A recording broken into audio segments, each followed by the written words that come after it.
Ladies and gentlemen, boys and girls, children of all ages, welcome to the channel. It's your boy, World of Wrestling, here today to discuss about AEW Dynamite July 17th, 2024 review. I do apologize about not uploading the video from yesterday because I haven't been sleeping very good. I haven't been feeling good lately. I've been very stressed out about a lot of stuff personally. And I just never got around to doing this review, and I just was exhausted. I did watch the episode of Dynamite yesterday live when it happened. It was a good show. Very entertaining opener that was more of a main event than anything else. It actually went almost a full hour. Felt a lot like Shawn Michaels and Bret Hart type match from WrestleMania 12. Free on television. Last second left in the match.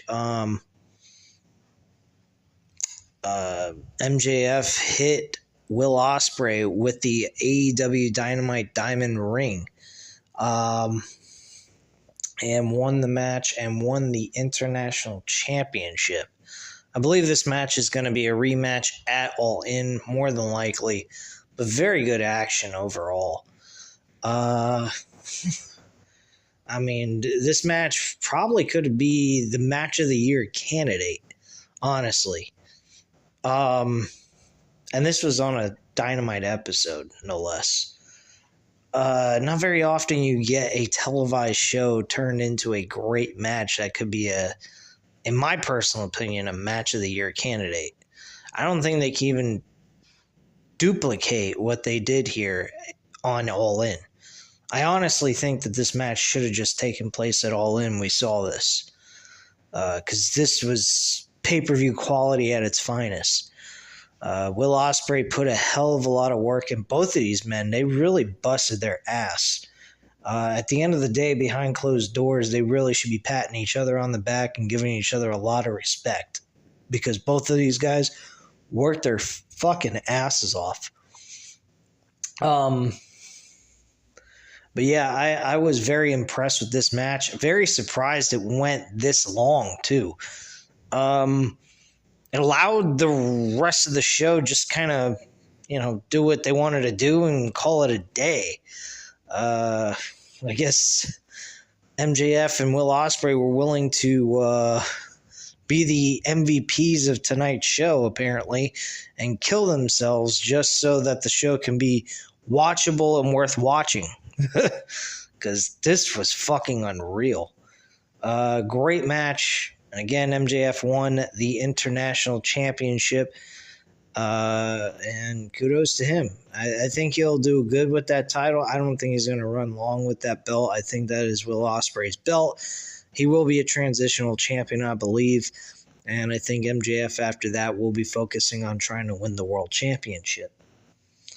Following that, we also had Nyla Rose challenging for the TBS Women's Championship against Mercedes Moné. Obviously, we all knew Mercedes Moné was going to win this match. Anyone thought Nyla Rose was going to win? You're fucking crazy.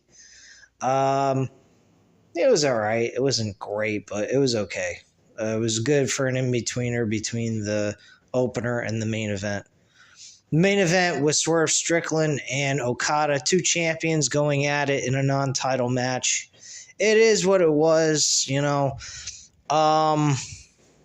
They did their part, though, to really hype up the intrigue for the Blood and Guts match for next week. My only real issue with this is that, all we had was Darby Allin included. Now he's added. There's really no major story behind this. You had the Young Bucks talking a lot of shit going into this main event match last night. And in all honesty, they are trying to come across like these villainous EVPs. And to me, they don't come across that way, as well as a lot of other people feel the same way.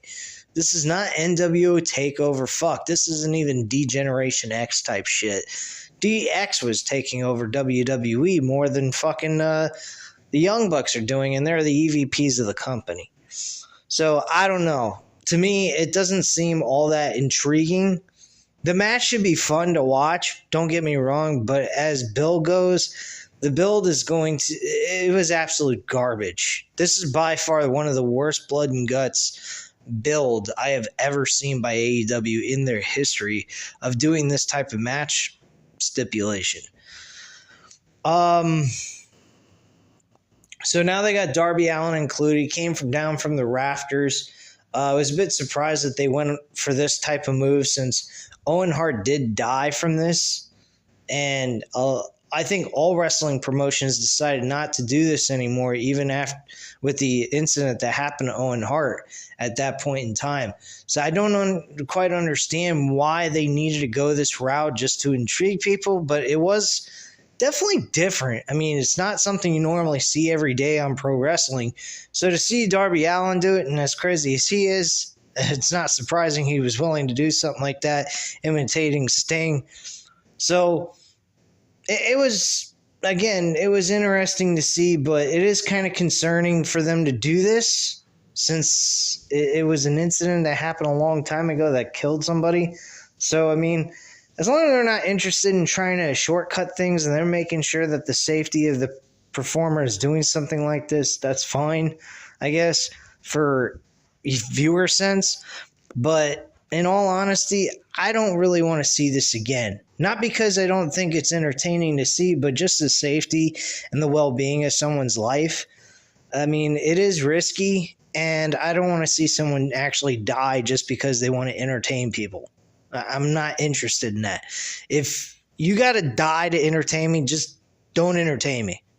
Honestly, I don't want nobody dead. I mean, that's just fucking crazy.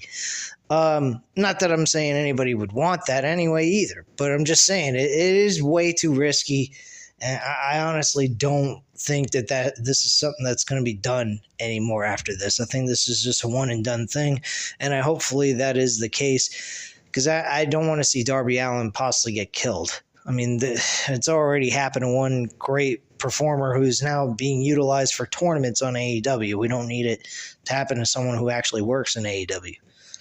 But yeah, this show overall was good. The opener match really sealed it for me overall. Not a whole lot of work had to be put into it. Just two guys killing themselves in the middle of the match. They were pretty fucking banged up too.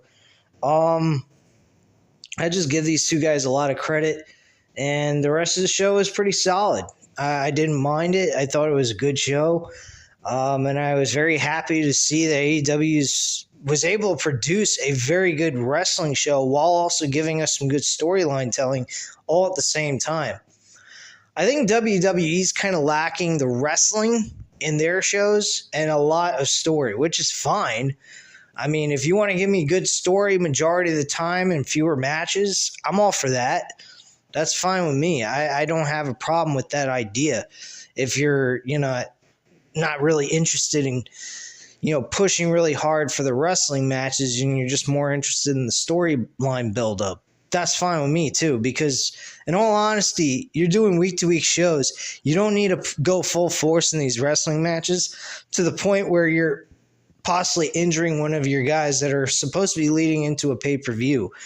So I think that that's kind of a smart idea by WWE, but it would be nice to see once in a while that they actually put a lot of effort into a match where we really get a good match, at least one good match per card for the night per episode. And we can go back and say, wow, that was really entertaining. We could go back and watch the episode and see it again and again and just be mesmerized by the work that they did. I like going back and watching the old school wrestling shows from back in the day. I watch them in chronological order from the Peacock. I just enjoy watching the old stuff because you're not ever going to see this kind of stuff in wrestling again. And AEW last night, they definitely produced something that we are never going to see very often. And this was definitely rewarding for an audience. And the people that were there to get to see this match live and in person, they they reap the benefits of this reward more than any of us watching it at home.